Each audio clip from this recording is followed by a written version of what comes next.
Guys, welcome back to another video. I know it's been a hot minute, but it will be worth it. Today, I'm here at Ashley's place. We're gonna have a look at his wagon, Shifty. And trust me when I say, this thing is a lot nicer than the cars you're used to seeing on the channel. Car's in bits at the moment. This car was at Rockynats. It was actually in some of the footage that we had up from Rockynats. This is gonna be a bit more of a deep dive. We're gonna have a chat to Ash about what the car's all about. So let's get straight into it.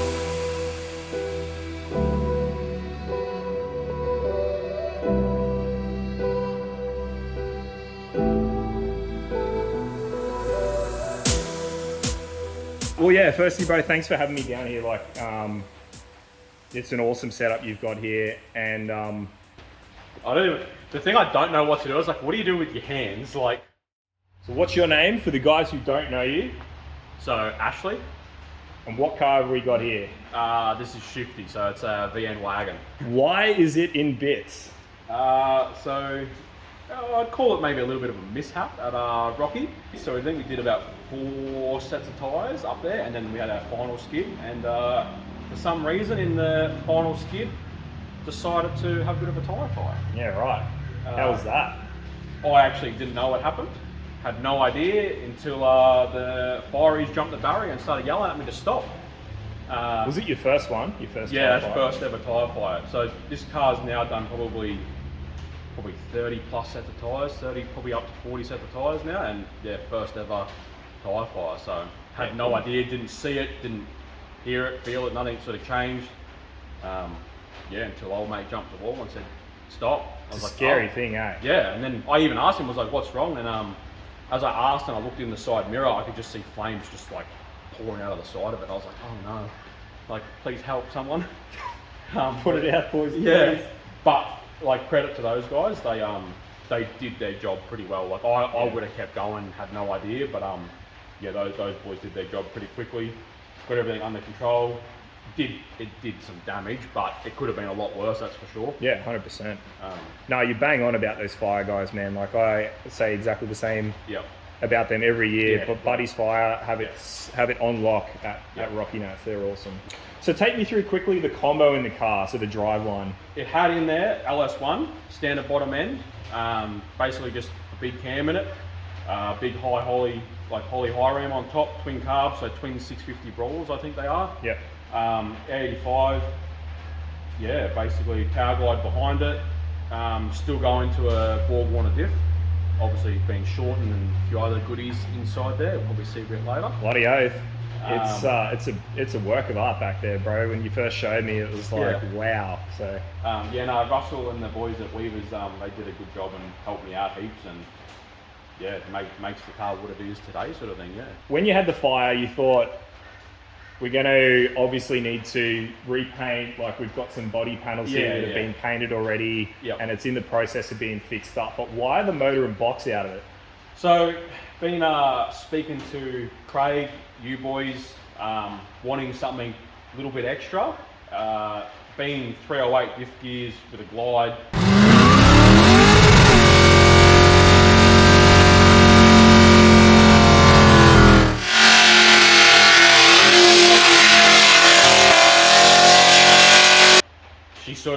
She was trying to work very hard up top and struggled sometimes to spin the wheels, but like how it should have.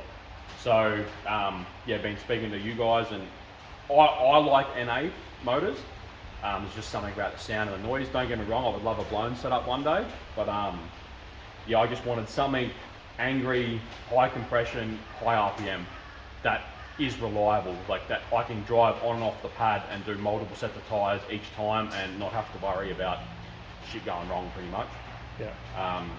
And that sort of got us to where we are now. So car come home burnt and crispy, so I thought the car's going to be pulled apart anyway. I'll paint the rear of it, get it all fixed up, get all underneath fixed up. There's a few little issues that I wanted to fix on the car, make it easy for myself later on to work on. And thought, while we're at it, why don't we pull the box, get that freshened up, make sure that's all good to go, and pull the motor at the same time. We are obviously mid-build with that, with the new motor, which is coming up an absolute treat. It's Yeah, kind of something evolved special. It's gonna, yeah, it was from when you first, you're like, oh, what can we do? And we sort of ran through a few options. We went, all right, let's go with this. And then it kind of is it's definitely blown out of proportion. a little bit, but it's still to the core, like it's just the perfect motor, like the style of motor that we really advocate for. So it's like a slapper on steroids, I guess. Pretty much, which we can't wait to reveal. But how long have you had the car for? So I probably had the car probably a bit over 2 years now, probably coming up closer to 3 years. Yep. And when you got it, what was it? What state was it in when you got it? Complete grandpa spec, whatever you want to call it. Like nothing. Like got it off a young couple. It was the girlfriend's car, and pretty much bog stock. Very clean. It was a very clean body. That's why I bought it. So no rust, no damage. Just a very clean body, which is getting hard to find these days. Yeah. So it was a perfect starting point to make a Shifty, as you see here. So how was it taking it from complete grandma spec to obviously what you see now? It's not just modified. It's modified. I would say tastefully, as in it looks like it's taken some time and effort. To complete. How has it been building it? My partner would tell you that there's been a lot of late nights and a lot of saying no to dinners and all that sort of stuff because I've been stuck in the shed, and the hours that go into something like this is next level. It's just ridiculous how long things take, and if you want it done right and nice, it just takes time and effort. That's basically what it is. I would have been nearly a good year solid, every day after work, weekends, night times, you'd be in the shed until 1, 2 in the morning. Had my brother help me heaps. My brother did all the panel work, got it painted and stuff. There's been a lot of people that have helped get it to where it is. It wouldn't be the car today without all the people that have helped me get it to this point. It has been a good experience, I would say. There has been ups and downs and tears and tantrums and all that sort of stuff that comes with it, but that's just all part of the fun, I guess. Yeah, I have no doubt, man, when people see this video from the outside, nice and clean shell and nicely done. Love the wheel and tyre combo that you've got on it as well. That was awesome. That was one of the first things I noticed about the car was the 20s. Yeah, everyone loves it. Everyone loves the 20s. There will one day we are going to get a set of 20s for the rear, a deep dress, street tyres sort of thing. Yeah. That will come one day. But I do like the fatties too. It's sort of it looks tough as guts. Absolutely tough as guts. And this was a street car. Is a street car. Righto. Sort of meant to be a street car. But is it registered? Technically, yes. Technically. Doesn't get driven really on the street because of what it is. But the main reason I sort of decided to go something like this was to be able to have mates in the car with me. That's the whole point of Summernats. That was the best part, having mates in the car, driving around tough street. That's how it makes Summernats what it is, sort of thing. The wagons are starting to make a comeback, I think. Man, 100%. I think it looks absolutely gangster, dragging the ass down the road. Man. Yeah, it's so cool. I've always just loved wagons, and my thing is I wanted something clean and straight to start with. Otherwise, I would have to spend heaps of time fixing it to get it back to where it should have been. So I thought if I just start with a good body, good car to start with, it's going to make the process a hell of a lot easier. What's your drive behind building a car like this? Why do you want to take it to the next level? Why do you keep going? Why don't you just get it to a nice streeter and just be sweet, I'm done? What's kicking you up the arse? I think everyone just always wants more, don't they? That's just, everyone wants more. You get it to when I got it to I'll call it Shifty 1.0, I guess. When it got to that point, I was that's sick. The car's exactly what I wanted. I wouldn't change a thing. And then you use it, you can see what it does, what its limitations are, how it works, how everything what you did to the car, if it works or it doesn't work. And I've always had a note in the back of my head with all the things that I probably could have done that better, I probably could have made that nicer. So I think it just got to the point where I was well, why don't I just fix all the issues that I've been having with it? Let's get everything sorted to exactly where I wanted the car, and you get the bug, and then you're off. It's not a matter of if but when. That first time me and my best friend Nathan flew down to Summernats. Yeah, that was just like standing on the side, leaning on the concrete barriers, just looking at all the cars go up and down. I was like, oh, I wish I could have something like that. And it takes a long time. Like, it's probably been, honestly, probably five or so years in the making to get it to this point. It doesn't just happen overnight. But yeah, the journey that it's been, and even the people that I've met now from doing this, and the people that you see at the track, and like people that come up to you, and it's really nice. It is a good group of guys, sort of thing, that all does that sort of stuff. So I did want to ask, for people that are watching this and seeing the car, how it's presented, and they're going, you know, I'd love something like that. Like, this really speaks to me. What advice would you have to someone who's just getting into it, who wants to build something of this standard? So don't rush anything. You rush stuff, it doesn't work, it turns to shit. And there's been a few things that, yeah, because we were pushing for the first Rockynats, and yeah, we sort of tried to get things just done so we could go and make it, but in hindsight it really sort of cost me more time and money later on, because I had to sort of change and fix it. But just basically, if you lay everything out, have it all laid out, like front to back, what you want, if you want to do this diff, whatever you want to do, all your setup, your gearbox, your motor, have it all laid out, get it all sort of what you think you want, and then just look at it for a while. That's what I did. Like, I'll do something, or I'll think about doing this, and there's been times where I've just sat here and looked at it and gone, I don't know if that's going to work or not, sort of thing. But yeah, just plan as much as you can, because in the long run it's going to save you money and time, because you're not going to have to do it twice.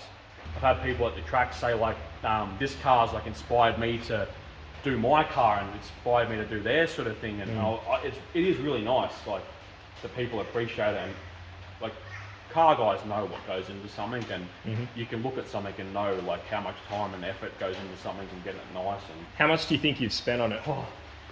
Honestly, ballpark figure to date, like not counting the new build, just how it was at, let's say, at Rockynats. My missus is probably going to kill me, but yeah, like it is pretty up there. Like, honestly, have to be probably 50 or 60, I reckon. Yeah.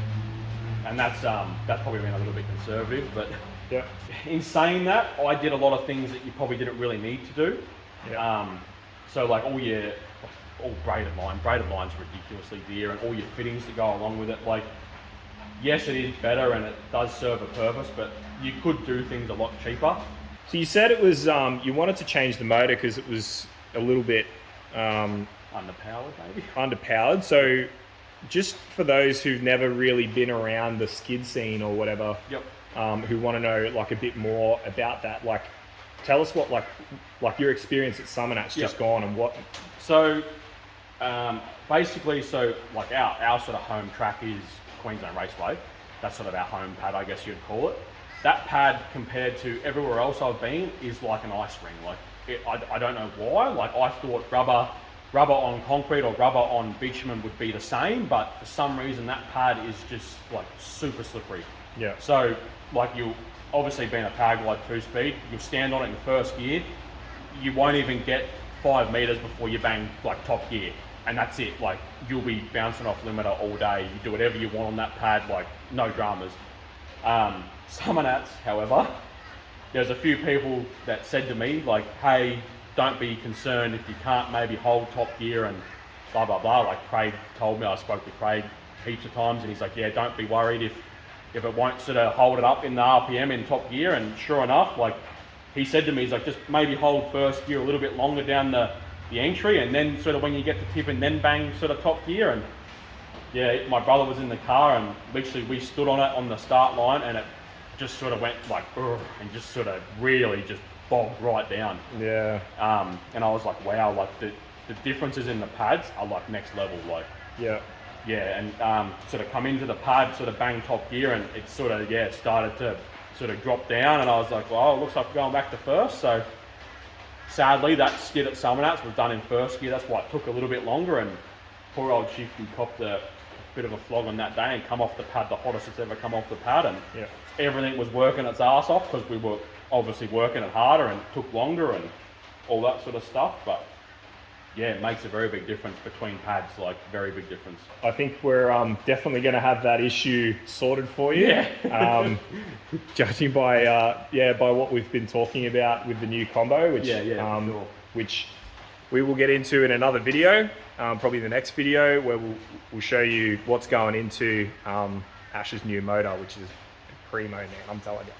Yeah, it's definitely blown out of proportion, as did the wagon, I guess. Everything sort of, you have an idea in mind and a budget, and that sort of gets thrown out the window. And yeah, look, man, at the end of the day, you got to be happy. If you're not going to be happy, you wouldn't do it. Yeah. So, like I said, I love blower cars. Like, blower cars are awesome. But from what I've seen, there's a lot more issues having a blower car over a naturally aspirated car. Yeah. And I've seen some big dollar, really nice blower cars do half a set of tyres and get pushed off the pad. Yeah. And like, I'm only a one-man band, so I can't afford to be rebuilding motors left, right, and centre. And so my biggest thing is reliability. Like, I built this car to have fun. Yes, it takes a lot of time to get it to this point and a lot of work, but at the end of the day, we want to have fun in it. I don't want it to be sitting there with no motor all the time and have to fix another motor because it's done something silly. Or so yeah, my biggest thing is actually being able to get out and enjoy it and use it for what it's made to do, sort of thing. We just can't wait to get this motor screwed together and fired up. It's and gonna be, yeah. You guys are going to be coming along for the ride with that, so to speak. Kind of similar to what we did to Craig's, but this time we've got a bit more time, a little bit more planning, and a little bit more freedom to record stuff and bring you guys along for the journey. And so what goes on behind the scenes, like you can actually see how it's sitting right now and what it turns into, hopefully. Yeah, I appreciate like everyone coming up, saying hello, like coming and looking at the car. Like, that's what it's all about. Like, yeah, that's what makes it worthwhile. Like, it's like one of the best parts about what we do. That's going to be it for today's video, guys. We're going to wrap this up. We're going to get out of here because I'm sure you got a whole bunch of stuff you want to be doing to this. There's a couple of things I could probably do, yeah. So yeah, like always, guys, let us know in the comments what you think. I want to know if any of you have got any ideas about what you think the motor might be. It's probably pretty easy to guess, but yeah, just what's come to mind. We are rebuilding the motor, so what do you think we're going to be doing to it? Let us know in the comments. Yeah, we love hearing from you guys. Yeah, don't be scared to come up and say hello, and don't be scared to come and check it out. And oh yeah, yeah, you're about that life. Yeah, people can come and have a look.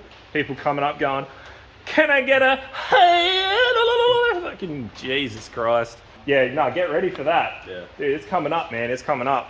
Well, there you go. You heard it from the man himself. If you see him at Summer Nats, so you're going to do a couple of shows before the Nats, but the Nats is going to be like the next time it goes out. Yeah, so there'll be a couple of probably test days at like Fridays. Yeah. There's a couple towards the end of the year, so we'll just get it sort of dialed in and make sure she's happy to go. And yeah, Summer Nats will be the big one, yeah, for sure. This car is also booked in for a dyno day, which we will be there to film. So you guys will get to see what it does and what it makes. And what goes into the motor, how it's built, all the parts used, and then what it sounds like, obviously, which is probably 50% of the equation, and then what it makes on the dyno. And yeah, we are stoked is an understatement, man. We're very keen. So thanks very much for watching, guys. We will see you on the next video, and hope you enjoyed. Awesome. Job done.